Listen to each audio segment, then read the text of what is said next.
வணக்கம். திசைகளின் 5 மணி செய்திகள். My digital ID இரண்டாவது 5G இணைப்பு திட்டங்கள் தாமதம்.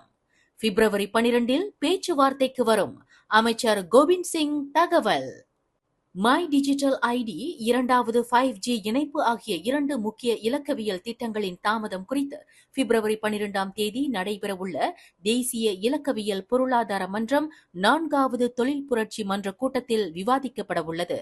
இந்த கூட்டத்தில் தாமதத்திற்கான காரணங்கள் ஆராயப்பட்டு உடனடி தீர்வு காண முயற்சிகள் மேற்கொள்ளப்படும் என்று இலக்கவியல் அமைச்சர் கோவிந்த் சிங் டியோ தெரிவித்துள்ளார்.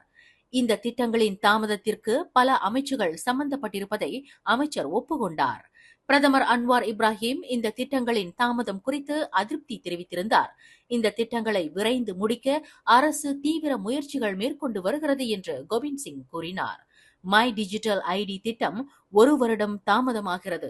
அதே நேரத்தில் இரண்டாவது 5G இணைப்பு திட்டமும் DNB உடனும் தொலைத்தொடர்பு நிறுவனங்களுடனான பேச்சுவார்த்தையில் முன்னேற்றம் இல்லாததால் தாமதமாகி வருகிறது.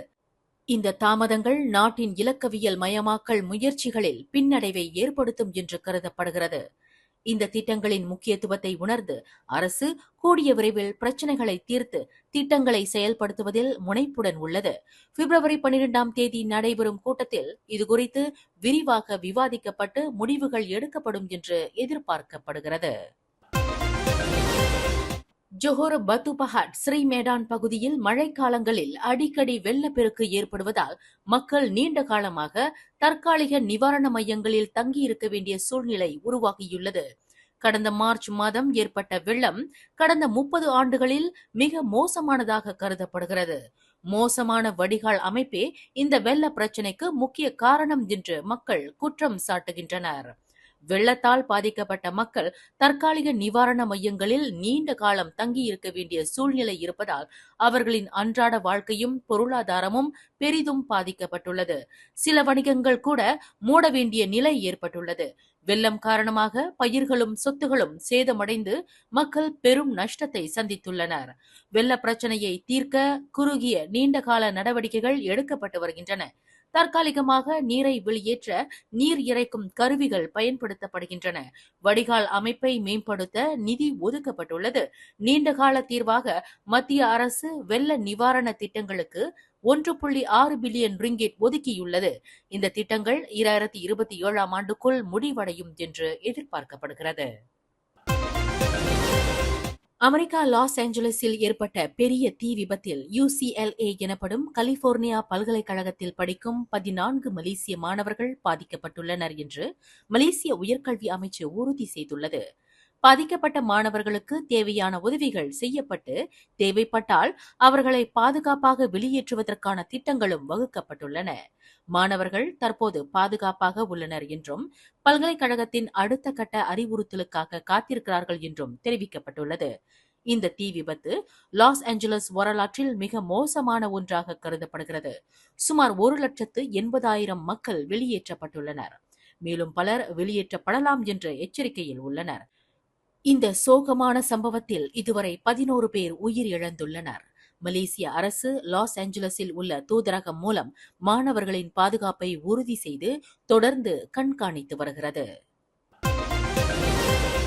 பெர்சாத்து, பாஸ் ஆகிய கட்சிகள் பிளவுபட்டதாக தோன்றினால் அது எதிர்க்கட்சி நாடாளுமன்ற உறுப்பினர்களின் ஆதரவை பெறுவதற்கு தடையாக இருக்கும் என்று பெர்சாத்துவின் தகவல் பிரிவு தலைவர் துன் ஃபைசால் இஸ்மாயில் அசீஸ் தெரிவித்துள்ளார். அரசாங்கத்தை கவிழ்க்கும் முயற்சிக்கு ஒற்றுமை அவசியம் என்றும் இரு கட்சிகளும் ஒரே அணியாக செயல்பட வேண்டும் என்றும் அவர் வலியுறுத்தினார். அம்னோ உட்பட பிற கட்சிகளின் ஆதரவு இல்லாமல் அரசாங்கத்தை மாற்றுவது கடினம் என்றும் அவர் குறிப்பிட்டார். தேசிய கூட்டணியில் 68 நாடாளுமன்ற உறுப்பினர்கள் மட்டுமே உள்ள நிலையில் அரசாங்கத்தை கவிழ்க்க கூடுதல் உறுப்பினர்களின் ஆதரவு தேவைப்படுகிறது.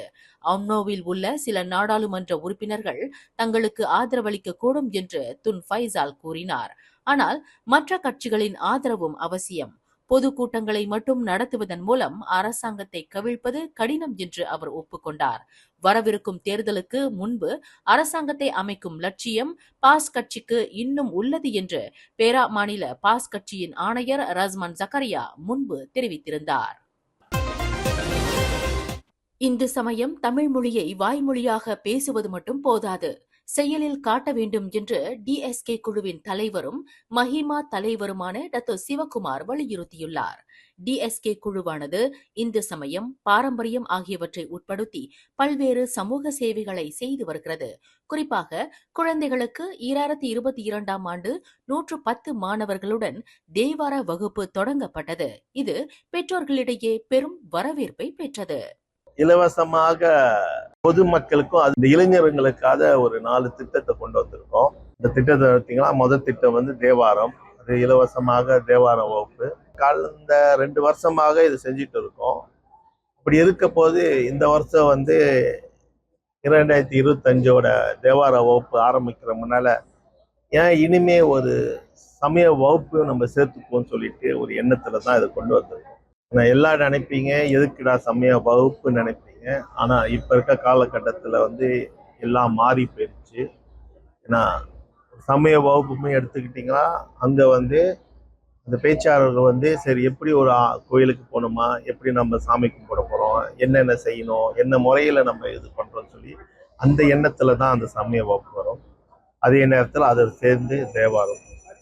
பரதம் என்பது வந்து நம்மளோட கலாச்சாரத்தோட நாட்டியம் இருந்தாவோட அதுக்கு கட்டுக்கு சில பேருக்கு குறையா இருக்கும். ஆனா அது எப்படி அந்த நாட்டியம் நடக்க போது நினைப்பாங்க.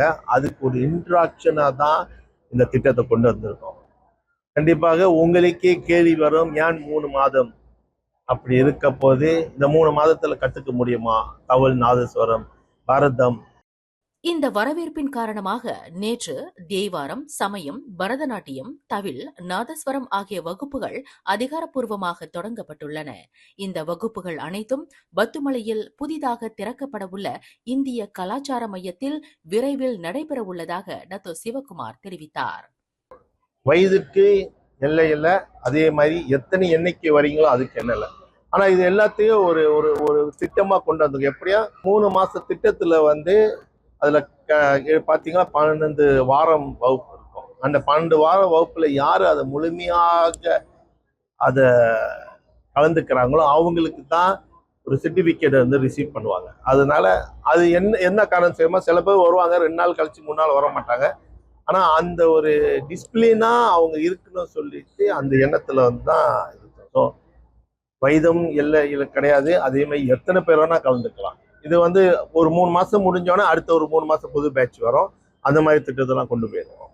இந்த இப்போட பார்த்தீங்கன்னா நாங்கள் ஆன்லைன் ரெஜிஸ்ட்ரேஷன்ல ஆரம்பிச்சதுலேருந்து எங்கள் கிட்டத்தட்ட 70 பிள்ளைங்களை வந்து ரிஜிஸ்டர் பண்ணியிருக்காங்க இந்த தேவார வகுப்பு. ஆனால் அந்த தவில், நாதஸ்வரம், அடுத்தது வந்து நம்மளோட பரதம், இது 2க்கு வந்து இன்னைக்கு தான் நாங்கள் லான்ச் பண்ணியிருக்கோம். இது எத்தனை பேர் ரிஜிஸ்ட்ரேஷன் பண்ணதான் தெரியும். டிஎஸ்கே குழுவானது நமது சமயம், கலை, கலாச்சாரம், பாரம்பரியத்தை பாதுகாக்கும் நோக்கத்துடன் இந்த திட்டங்களை மேற்கொள்கிறது. இதுபோன்ற திட்டங்களின் மூலமே சமயத்தையும் பாரம்பரியத்தையும் பாதுகாக்க முடியும் என்று டாக்டர் சிவகுமார் குறிப்பிட்டார். இங்கு நடைபெறும் வகுப்புகளில் வயது வித்தியாசம் இன்றி அனைவரும் கலந்து கொள்ளலாம் என்றும் இந்த வகுப்புகள் அடுத்த 3 மாதங்களுக்கு தொடர்ந்து நடைபெறும் என்றும் அவர் தெரிவித்தார். திரங்கானுவின் ரூமுடா கடற்கரையில் நச்சுத்தன்மை கொண்ட போர்த்துகீஸ் மேனோவா ஜெல்லி மீன்கள் கரை ஒதுங்கியுள்ளதால் பொதுமக்கள் கவனமாக இருக்க வேண்டும் என்று அறிவுறுத்தியுள்ளார் திரங்கானு மலேசிய பல்கலைக்கழகத்தின் கடல் அறிவியல் சுற்றுச்சூழல் புலத்தின் மூத்த விரிவுரையாளர் ரோஸ்வாதி மட் அமீன். இந்த ஜெல்லி மீன்கள் நச்சுள்ளவை, அவை இறந்த பின்பும் ஆபத்தை விளைவிக்கும் என்பதால் அவற்றை தொட வேண்டாம் என்றும் எச்சரித்துள்ளார். இந்த உயிரினங்கள் நீரோட்டத்திற்கும் காற்றின் திசை வேகத்திற்கும் ஏற்ப நகர்கின்றன. தற்போதைய பருவமழை காற்றின் காரணமாக அவை கரை ஒதுங்கி இருக்கலாம் என்றும் கூறப்படுகிறது. இந்த ஜல்லி மீன்கள் பொதுவாக பசிபிக் கடல், இந்திய கடல், அட்லாண்டிக் பெருங்கடல் ஆகியவற்றில் காணப்படுகின்றன. இந்த உயிரினங்கள் கடற்கரையில் குவிந்துள்ளதால் குறிப்பாக குழந்தைகள் கவனமாக இருக்க வேண்டும் என்று ரோஸ்வாதி அறிவுறுத்தியுள்ளார். மீனவர்களும் தங்கள் வலைகளில் ஜல்லி மீன்கள் சிக்கிக்கொள்ள வாய்ப்புள்ளதால் எச்சரிக்கையாக இருக்க வேண்டும் என்று அறிவுறுத்தப்படுகிறார்கள். தனது தந்தையின் அரசியல் செல்வாக்கை பயன்படுத்தி பணம் சம்பாதிக்க தனக்கு வாய்ப்பு கிடைத்ததாக மகாதிரின் மகனிடம் முன்னாள் பிரதமர் அப்துல்லா அஹ்மத் படாவியின் மகன் கமலுடின் அப்துல்லா கூறியதாக கூறப்படும் குற்றச்சாட்டை மறுத்துள்ளார். மகாதீர் பல விவகாரங்களில் ஏமாற்றமும் கோபமும் அடைந்துள்ளார் என்று கமலுடன் கூறினார். மகாதீர் தனது வாரிசுகள் பிரதமர் பதவியை தங்களை வளப்படுத்திக் கொள்ளும் வழியாக பார்க்கிறார்கள் என்று குற்றம் சாட்டியிருந்தார்.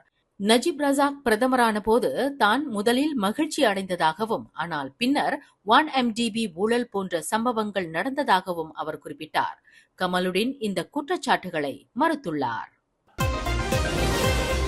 கோகவான் எனப்படும் கோப்ராசி கசானா உசாஹவான் பர்ஹாட் யயாசான் மொஹிபா மலேசியா அறக்கட்டளையுடன் இணைந்து பெர்மத்தாங் பாவோவில் உள்ள 6500 B40 குடும்பங்களுக்கும் 2000 மாணவர்களுக்கும் உதவிகளை வழங்கியது. ஒவ்வொரு குடும்பத்திற்கும் 100 ரிங்கிட் மதிப்புள்ள மளிகை பொருட்களும், மாணவர்களுக்கு பள்ளி பைகள், சீருடைகள், எழுதுகோள்கள் ஆகியவையும் வழங்கப்பட்டன. இந்த உதவிகளை பிரதமர் அன்வார் இப்ராஹிம் வழங்கினார்.